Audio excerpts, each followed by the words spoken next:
Okay, you're live. And we are the first day of the session, and it is January 6th, and we are the Senate Transportation Committee.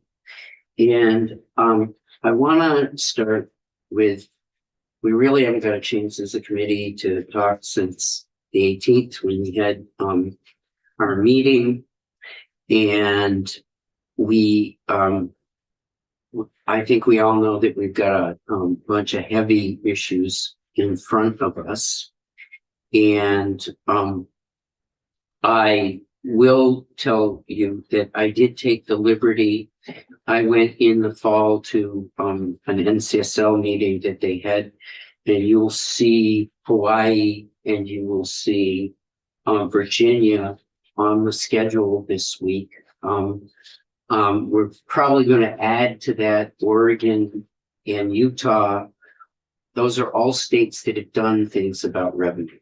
So I wanted to get those on the plate.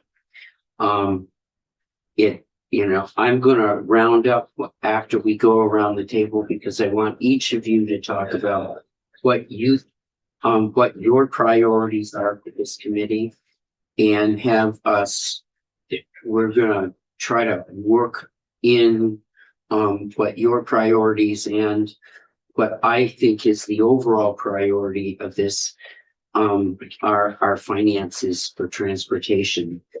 But what you're going to see is we're trying to work in. So this first week, we're going to go through some of the studies, and we're going to hear what those states that have done things about revenues are. That'll probably be this week and the first part of next week. But to start off, I'm gonna go from Wendy around the table this way. And if you wanted to talk about the things that you think that we should take up in the committee, that would be great. Great. Thank you, Mr. Chair. Sorry, I didn't miss it, but I was online for the meeting that we had with New Hampshire. Yeah, you were fine. But I really appreciated that meeting, and a couple of takeaways from that meeting are, I think we should consider the process that they use. So I want to talk about process, and I want to talk about actual things that we can do. But I think what would help with our process as a committee, or could help, is because the transportation budget is so set for multiple years. It's at least a 2-year budget, or we could consider it a 2-year budget, like we do in institutions, because the vast majority of the expenses are capitalized expenses. And what is helpful in institutions is what we do. Most of you probably already know this, but we set the budget in the first year, and then we adjust the budget in the second year. But that takes much less time than going through a whole new budget process. And then we get to the policy. We have more time for policy. So I think that might be something useful here, because what we, in my short experience on this committee, we start with the budget first, and I think we should start. I personally would like to start with safety first, and we had a pretty interesting conversation last year and presentation about safety, but that came later in the process, and I think it would be good to just highlight and center safety, because that's of critical importance to all of us and impact kids. One bill that I'm going to introduce is we're going to address driving school for kids. So that's part of that safety, and then you can think about solid revenues and having a good plan for revenues as financial safety and financial being able to plan and not having a, a, a, a crisis every other year, or maybe even every year. I mean, you know, working in a crisis is different, and some of our crises, I think, have been self-imposed because we haven't planned and we haven't done something when we know that the gas tax has been an issue for 20 years, honestly. And it's not just Vermont, it's the country. All of the states have had this issue. And so it's time to address it. It's been time to address it. So talking about revenue, that's fun. You know, we have to address revenue, and I'm really appreciative, Chair, that you've made that the top priority, because it has been an issue, and it's crimping us. It's impacting not just transportation proper, but it's impacting our school kids. Actually, it's impacting our healthcare system. And having the joint committee meeting last year with health and welfare, I thought that was terrific, and I think we should do more of that. And we could also meet with the Economic Development Committee. We could meet with Natural Resources and Energy, because so much of what we do impacts on those systems. So that's a priority for me, is just having our committees meet together more, because I found that very, very valuable, and I hope everyone did too. When we talk about revenue and transportation funding, I think it's really important that, yes, we find better sources, newer sources, expanded sources, but we also need to make sure that we're doing the best with the money that we have. And I think we don't spend enough time on that. And it's not always money. There are things that we can do to make our systems better that don't cost anything.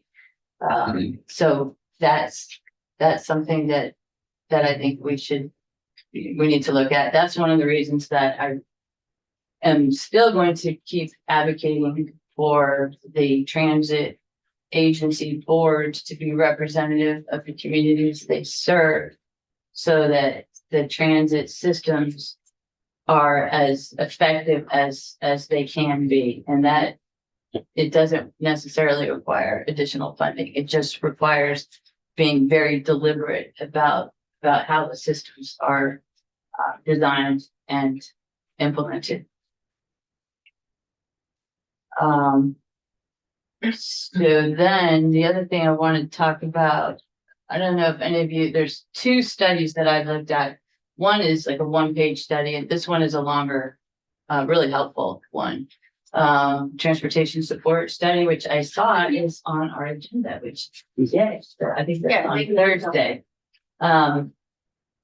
So I can, I'll probably hold my comments on this, but I do think it's very helpful, and I hope that everybody takes the time to look at it.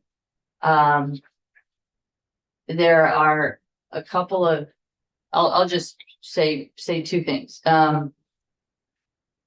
This study came about from the Act 250 changes that we did a couple of years ago.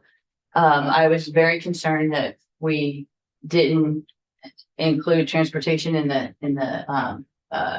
process really very much. We kind of got to the end of the process, and it was like, oh, what are we going to do about permitting versus transportation? So it's permitting of new developments, and the VTrans has a role in Act 250, but it doesn't have a role when the towns permit development. So that's a gap. And so this study is intended to tell us what we can do to fix that gap. And so that gap is in, again, not just funding, but it's also in how the system works. So I think this is just really important. And they do mention a few things that we could do or that we already have done in the state, but sometimes we look at incremental benefits as not enough. And if it's not enough, then it's put aside. So I think we need to have multiple strategies, not just wait for one big answer to our problems. And when we diversify our strategies and our mechanisms, then they're more stable or the system is more stable because we're not relying just on one mechanism. So there are some good things that Vermont is already doing, and there's things that New Hampshire's doing. So, for example, New Hampshire required Dartmouth Medical and University to financially support transit, and they're financially supporting transit that is in Vermont. So because that's where their folks are, right? And that's advanced transit. So yeah, so the towns actually, New Hampshire has enabled their towns to require that. So it's a pretty standard thing that is done. And so I think it's something that Vermont should empower its towns to do. And we can talk more about that when we get to that study. So I appreciate that study. The other study is there's a lot less detail. And I think I'm going to ask for more detail because we have assets. We have mostly land assets, and we need to be using those assets and for what they're intended for. And if businesses are using those as part of their business, then there needs to be a fair payment to the state for those assets. And so that's something that I'm going to ask when we look at that. So I think that is where I will stop for today. And again, thank you, Mr. Chair, for having this conversation and leading us to something exciting. So I'm going to say in my notes process, you wouldn't mind taking a look at whether a 2-year budget would make sense to us. There's some safety issues that you want us to focus on. You like the idea that if we work more collaboratively with the other committees in the Senate. Revenues came up as an issue, as kind of an underlying issue, and then the transportation support study, and there were a couple of studies that were important to you. Is that a quick overview of that? And then I would just say one of the things is just everything isn't money. There are things we can do to improve the system and improve Vermonters' lives that don't require money. Okay. Well, sense. Okay, so I have 3, and very similar, Wendy, to your 3. I think that might be a theme. We might all have similar things.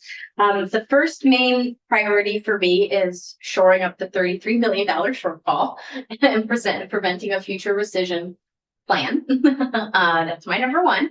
And it's the thing that I want to spend, I feel like 2/3 of my time working on if possible, rather than like an equal third of each of these. I have a few bills on the wall that are revenue sources, like the delivery fee that's in the Kurtz bill and a fee bait that's also in the Kurtz bill that we introduced last year. I was also very open to introducing a gas tax increase, but chose not to introduce that bill in hopes that we could find an alternative to raising the gas tax. And I'm very interested in the idea of Senator Perchlik's concept around requiring payment for jet fuel. So like a gas tax essentially on jet fuel. And the idea there wouldn't be to replace necessarily that, to use that money to fill the hole, but to potentially offset some of the costs we have in air. Okay. Oh, and then my thing turned off. And then my second one is pedestrian and bike safety. I don't know if it died. Oh, no, it did die. If you are familiar with, kind of what's been happening on our roads in the last year, we've had multiple pedestrian casualties on our roads, high profile, completely avoidable accidents. And I think that we need to spend a significant amount of time talking about that.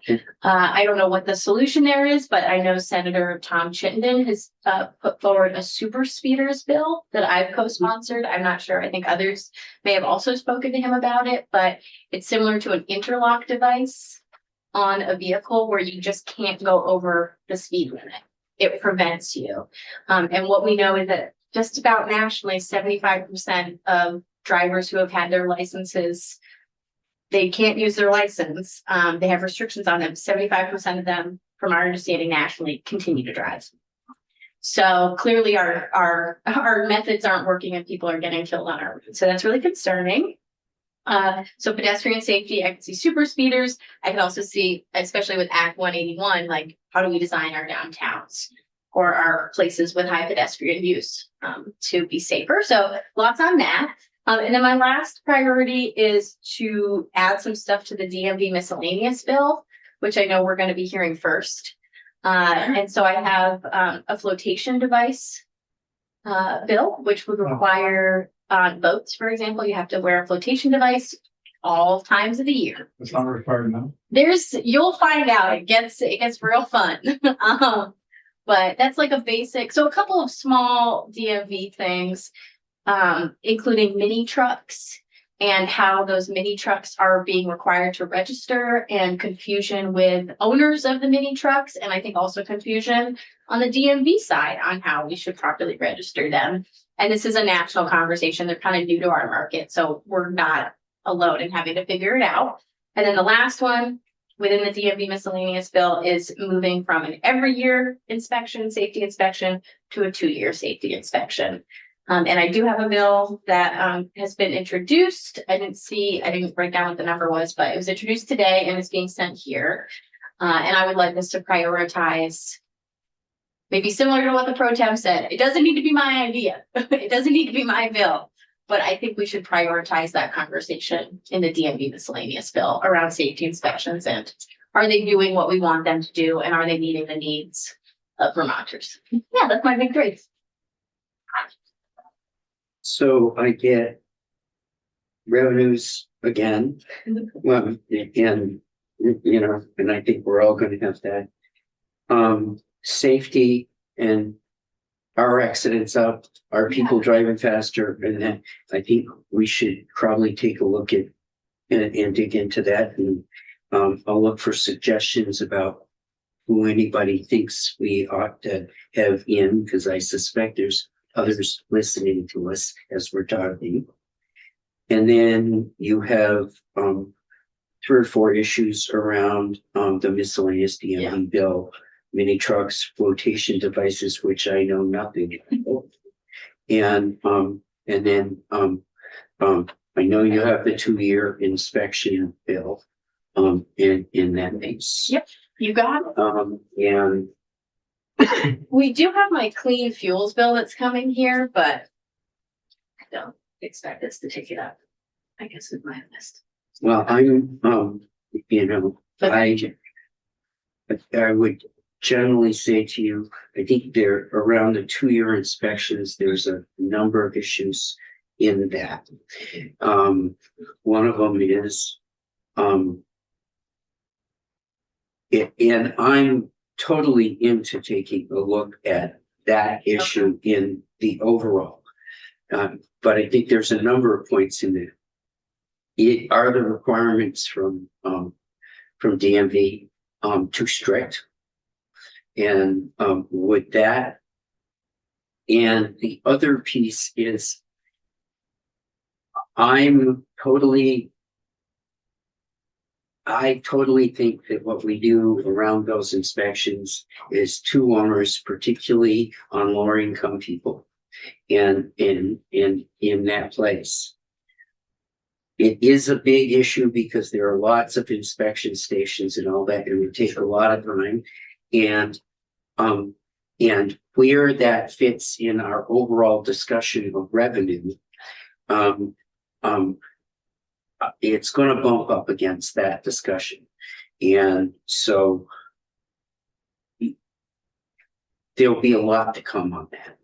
But I certainly want us to take a look at that issue. Thank you. Okay. Well summarized.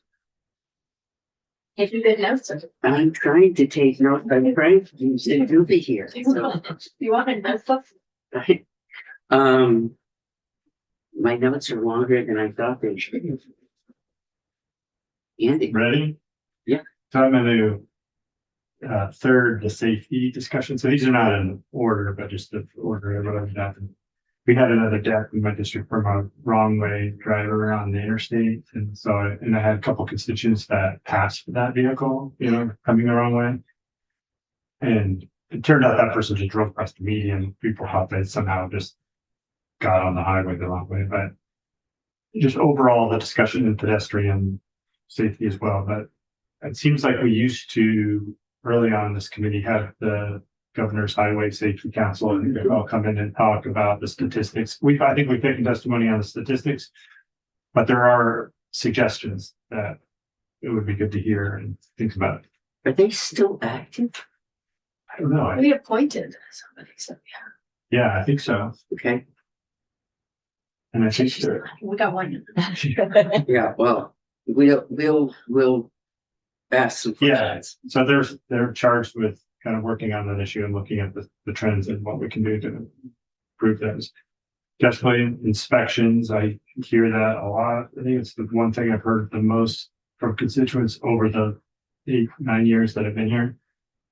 I mean, I have a bill that I'll be putting in also just to get the conversation going that does go further than Senator White's bill and restricting inspections. But again, I'm more just interested in having a discussion, really what the revenue is and what.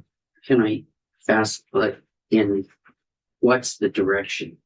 To eliminate it, except for the purchase of when you sell a used vehicle, that it has to be inspected. So, and then also for only heavy vehicles like over 10,000 pounds. But other than that, we wouldn't have safety inspection like other states have been. Okay. But I'm open to the discussion. I want to kind of I started there because I want to hear the argument why we would need safety inspections. And I know they're out there, but I think it's good to have that discussion. Enforcement, I would like us to take some testimony on enforcement. I get a lot of, I notice it myself, and I get a lot of constituents asking about why the car that they see that isn't inspected and doesn't have a license plate or has an obviously fake license plate or has blacked out windows or doesn't have a bumper or is not being pulled over.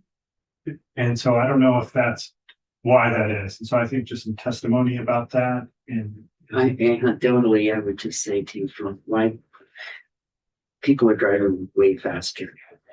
And Right. there isn't as much enforcement on them. Right. So it's not only just about the vehicle, like they don't have a license plate, but it's also about, speeding and other. So in part of that enforcement, it goes with safety and goes in with my interest in automatic traffic law enforcement. So I have a bill in there that would, we were going to do the pilot program. I thought it was a mistake. I still don't really understand why Agency of Transportation didn't go ahead with that, but let that go. But like, if is there an opportunity to still do the work zone automatic traffic law enforcement? And if not, can we allow municipalities to do it? So that I have a bill coming that the municipality votes for it. So not just city council, but actually the voters say we want to have automatic traffic law enforcement for speeding and red lights, but they're allowed to do it. They don't have to come and get a charter approval here, or it would just kind of get caught up. So I think that's a way to do the safety. It's a way to do enforcement. Funding obviously was a top one, but that's already mentioned. I also would like some testimony, discussion about the project selection, especially since funding is more tight. In towns that were told they were gonna get a project are now told like you won't get that project, or it'll be 5 years later than you thought it was gonna be. How those decisions were made, I misunderstood some in an earlier year about the project selection process that the agency does. I thought it was for all projects, but then just learned that it's just for projects when we have kind of access and money for them. Oh. And it's a very robust system, but they don't use it for all projects. And so I want to know more about how they decide what projects they are going to do. And then if there is something we can do about permitting, if the agency has come in often and said like, we have to go through the federal process and we have to go through the state process. But I don't know if there is that issue. I don't know if there's a way to do that because I don't trust the feds at this point, but if there are other things that we can do to make permitting easier, I would like to try to do that from the agency. Okay.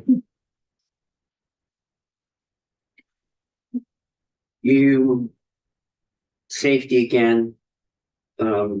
I'll check and see if the governor's highway safety is in. I get the piece around inspections. I think it's gonna be a big, broad discussion about but inspections in.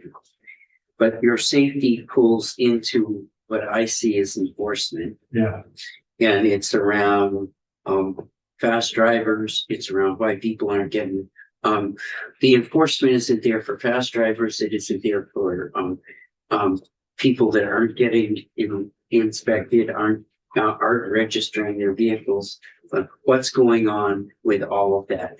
And have we made a conscious decision not to have enforcement on our highways for multiple reasons? and I understand that law enforcement at one point was getting criticism for supposedly pulling pulling too many people over, or pulling them over for the wrong reason. So I don't know if that's a reason or if there was other reasons. So yeah, like that's discussion. Yeah, I would just say this is anecdotal and from just my simple, I think there's less, it feels like less enforcement Yeah, since COVID. yeah. That's what I feel. So we'll definitely take the enforcement of project selection, which I think we ought to get into that a little.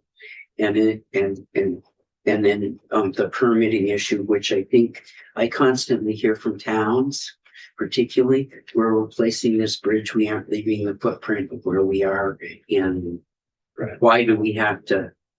Yeah. So. Pat? Yeah, my number one issue, I think is everyone's issue is revenues and how we, our revenue sources. And I think, $33 million hole, and that's this year. I think we have to take a really good look at the future rather than just, patching it with $20 million a year and $20 million there. We've got to look long term. And I'd like to do it or take a look at doing it in a source that takes care of the whole problem in itself. We could do it gradually over a period of years, but I'd like to take a really good look at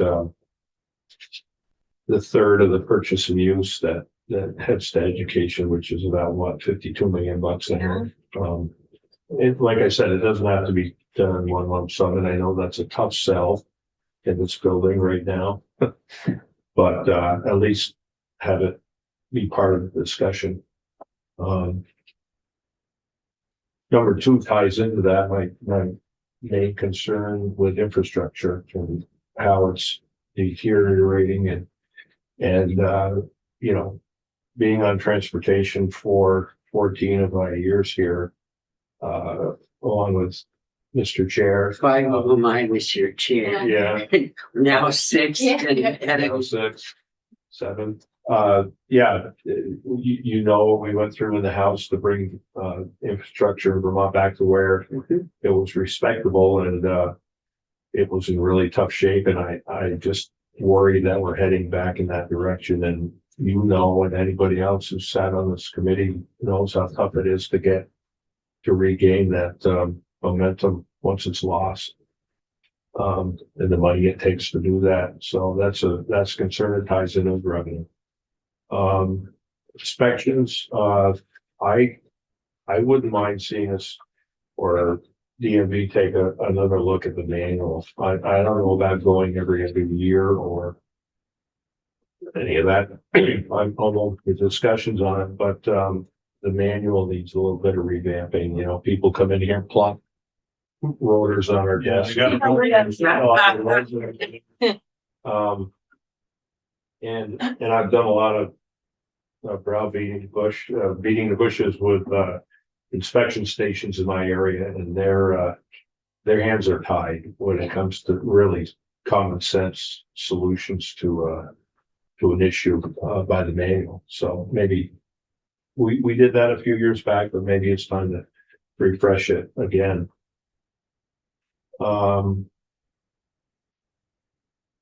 Let's see.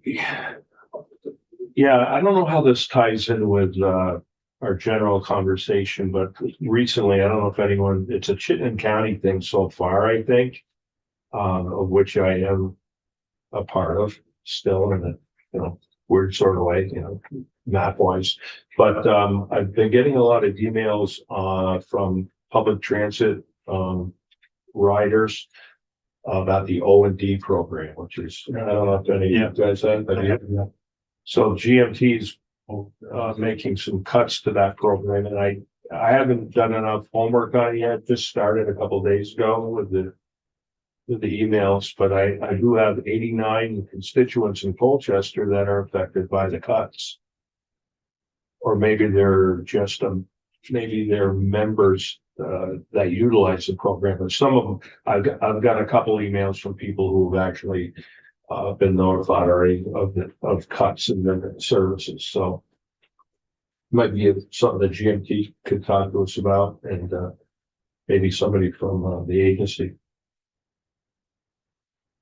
That's pretty much all I got.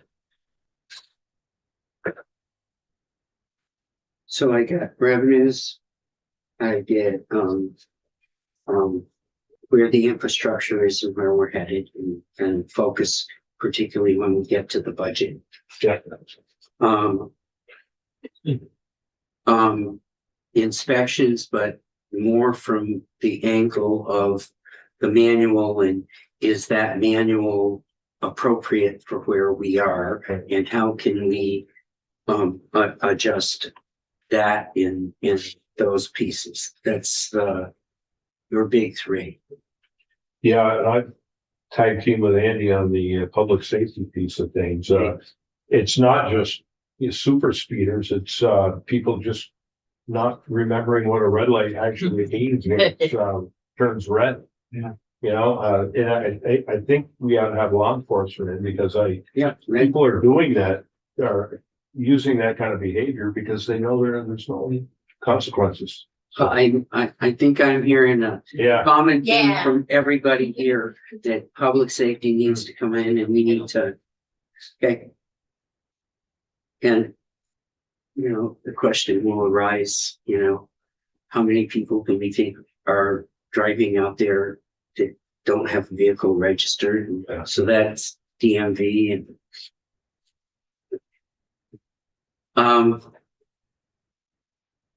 I'm gonna not spend a lot of time, but for me, it's all revenue. For me, that is going to be the centerpiece of all of it. I'm going to say this to the committee, and the rest of the world will hear this. I personally think we need a door open. If the administration puts together a budget that doesn't do anything about revenue, I think we're gonna have to revisit where we are, and I don't want to lead this committee into a fight on the floor of the Senate and in this building that we've got no chance. But if there is a door opening, if, for example, I've heard the governor speak a few times at different events and at a couple of his press conferences, he mentioned purchase and use. If he mentions purchase and use in a budget, even if it's not directly related to this year, but it says over the next 5 years, we're going to try to move something. We're not going to start that for a couple of years. I'm game if this committee is game to look at what some of the other states have done and done. I'm going to say this for myself. I'm a firm believer in what the policy has been since the 1920s. That transportation has always been a user-based system. And I think there's validity to that.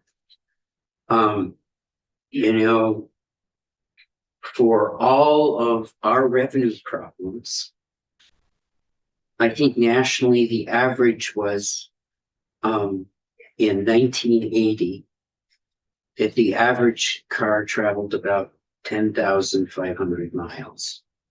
Today, or at this period of time, only with a blip of COVID, the average car travels about 13,500 miles. The average car today is much more efficient on the gas side and the diesel side. And we have, you know, a small percentage that are moving to electric, but across the board, every vehicle is traveling more miles and using less and paying less for them. So if we were going to make an adjustment, for me, I'm very interested in exploring what have people done to take high users and make adjustments based upon that.